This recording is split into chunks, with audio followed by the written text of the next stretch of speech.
Keith, we've just seen Liverpool leave it late to beat Burnley 1-0. Burnley almost did it. They were 2 minutes away from a clean sheet against the champions, but they come away with nothing. Yeah, it's a really tough one for Burnley to take. I thought they were brilliant. I thought a draw wouldn't have flattered them whatsoever. I know Liverpool were the ones with the lion's share of possession. They were the ones who looked like getting a goal, but generally, if you're in the Burnley dressing room now and Scott Parker is talking about the likes of Salah, Gakpo, Wirtz, Ekitike, McAllister before he came off, didn't really have, in an attacking sense, didn't really open up Burnley at any time. So I think Scott Parker and Burnley will be fairly happy with the performance. But look, I spoke about Josh Cullen during the game when I think it was Szoboszlai had the ball about 25 yards out, and he ran out and he stood up and he looked straight down the barrel of the ball and thought, I want to get hit with this. I want to stop this shot coming in.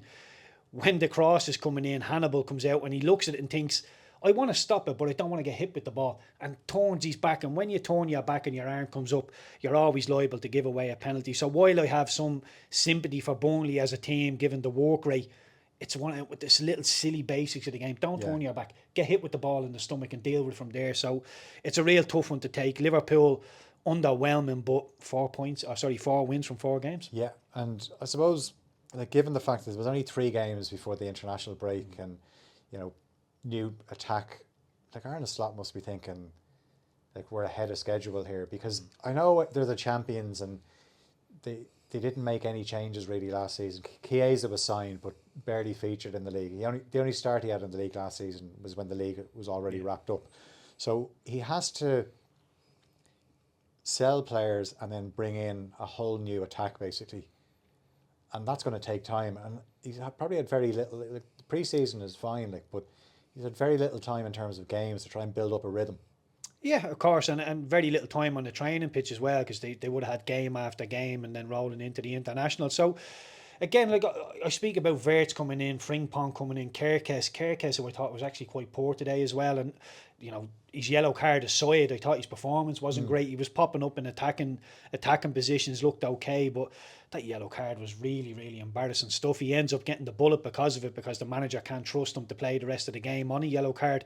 So I thought he was underwhelming. But the one Wirtz is one I look at and I think, what I seen him at Bayer Leverkusen, being an invincible with them popping up in the number 10, goals and assists, haven't quite seen that in the Liverpool jersey yet. But I wouldn't be going in too hard, and for the reasons that you've just said. There's been 3 games, an international break, and then he's coming back, and he's played against a lot of different teams already. The likes of a Burnley that will drop deep and make it really difficult for you. The likes of a Bournemouth that will drop deep, but in the blink of an eye can be the edge of your own 18-yard box. Newcastle away would have been a really difficult one. So it's a learning curve for Florian Wirtz, and I do think he will get better and stronger all the time. But at the minute, we haven't quite seen it, and it's the old guard. We're looking at the likes of Salah. Wasn't great today, but when the time came that Liverpool needed him, he manages to go and win it. But I'm sure Scott Parker's team talk is a lot easier today than Arne Slot's is. Arne Slot will be saying to his Liverpool team, play like that every week and you aren't going to win the league. And the Burnley manager's one will be play like that every week and you'll stay in the league. So although sometimes performances and results don't quite add up, and I think the Burnley performance was good enough to say more of the same as when we play the bigger clubs. When they play teams in and around them like Sunderland, there will be an emphasis to go and win them games. But so close to 4 points from 2 opening games at home from a Burnley point of view. Just on Wirtz, because we know he scored that great free kick on international duty, but while he was away in international duty, obviously he was asked about his start in the Premier League, and he said, look, it's a different league. It's physical. We saw him cramp up against Arsenal. Valdemade made his debut for Newcastle yesterday, scored, and asked to come off because he was cramping up. So it is that, and Slot said it as well about when Chiesa was there last season. People kept asking, are we going to see him? He's like, well, he's in a new league. He had no pre-season.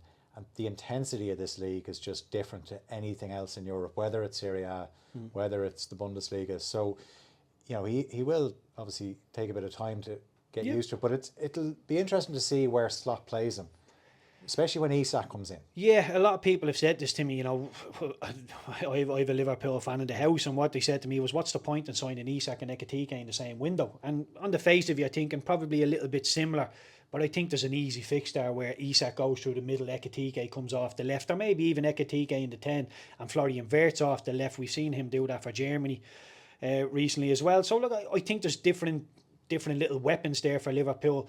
I think what's brilliant from the Liverpool point of view is that they're not looking at Salah to be the you need to be the one to win the game for us every time. You've got Gakpo. Wirtz, I do think, will come to the party at some point. Sabozlai has already proven he can be the match winner from certain times. So they've got all sorts of weapons. The one thing that gives other people hope within the Premier League is that they haven't looked the finished article, Liverpool. The way they finished last season, won the league at a canter, really.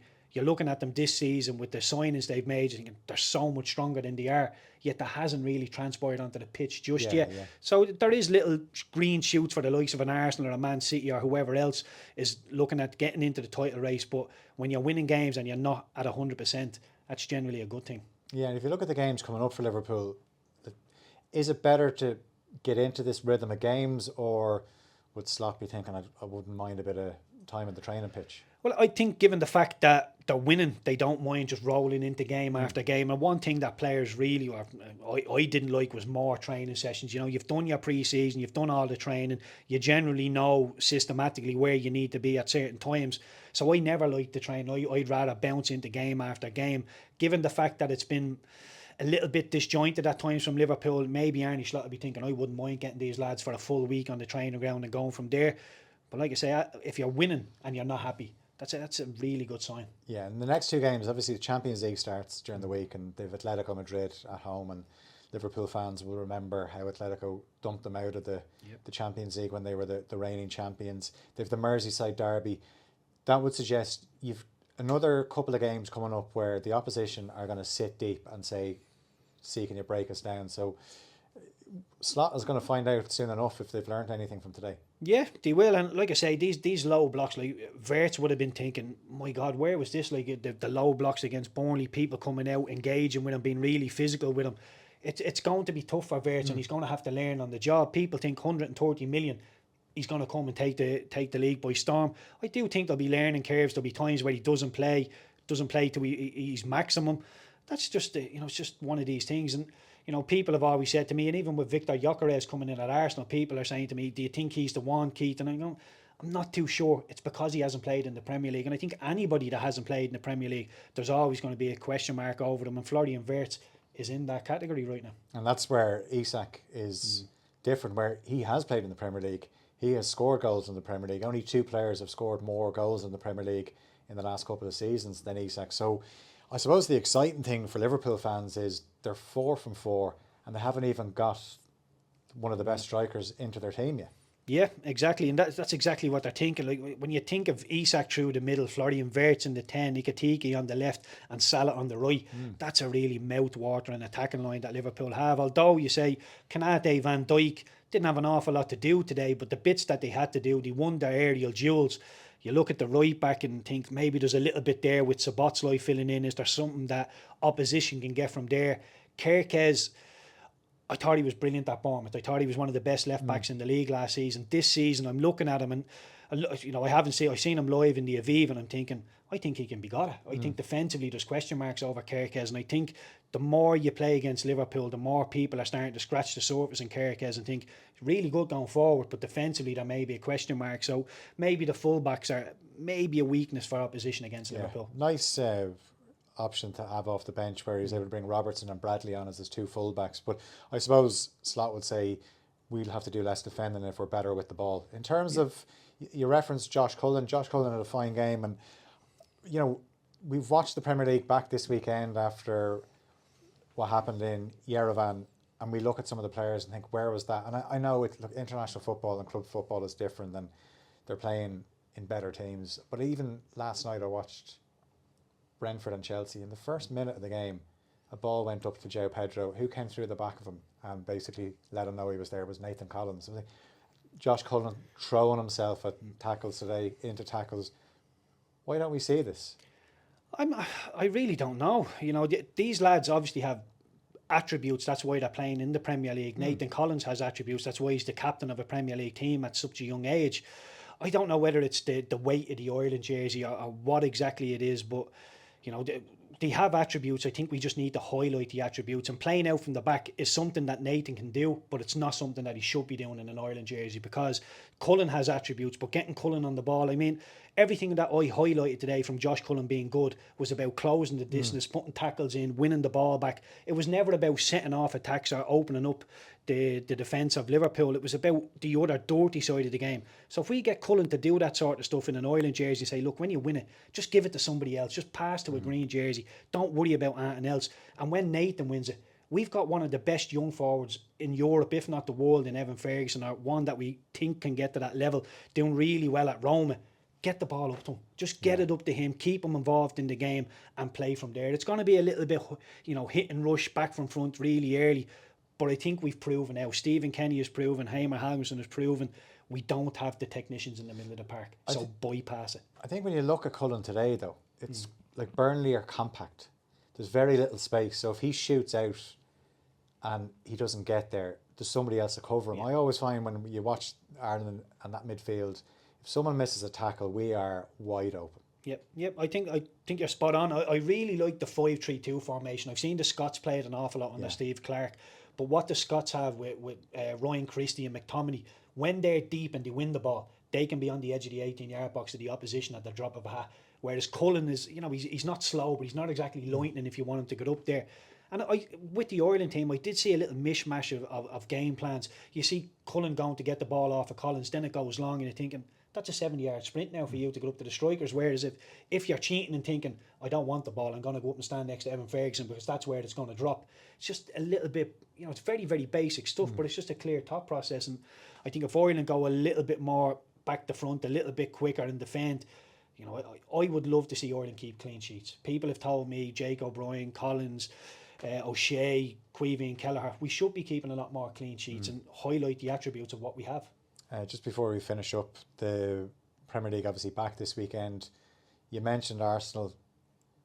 Comfortable win for them yesterday. It does have, it's very early days, but it does look like it's Liverpool and Arsenal are the two teams to beat again.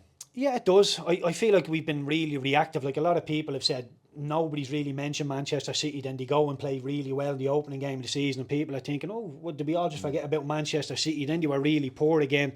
So we think we're a little bit reactive. If City go and blow Manchester United out of the water, we're just on the eve of the kick-off now. If City go and blow Manchester United out of the water, people will start bringing City back into the conversation. But yeah, from what I've seen early doors, I think it will be Arsenal-Liverpool, but I think Liverpool are favourites. I think with Odegaard and the shoulder and not looking great, and Saka still already flirting with injuries, the Arsenal squad has got stronger and stronger. Zubimendi, the volley from him yesterday was unbelievable, and his header at the back post was great. Eze looks to have come to the party straight away. Madueke raised a few eyebrows when they spent that money on him, but both my eyebrows. You mentioned Kirkes. Madueke and Kirkes was a great battle in that Liverpool-Arsenal game, but he gave Forest all sorts of trouble yesterday. Yeah, and to be fair, I was the one who said, why are we buying Madueke? He's a good, strong player, but keep that 50 million, put another 50 to it and go and get Ollie Watkins or a João Pedro before he went to Chelsea.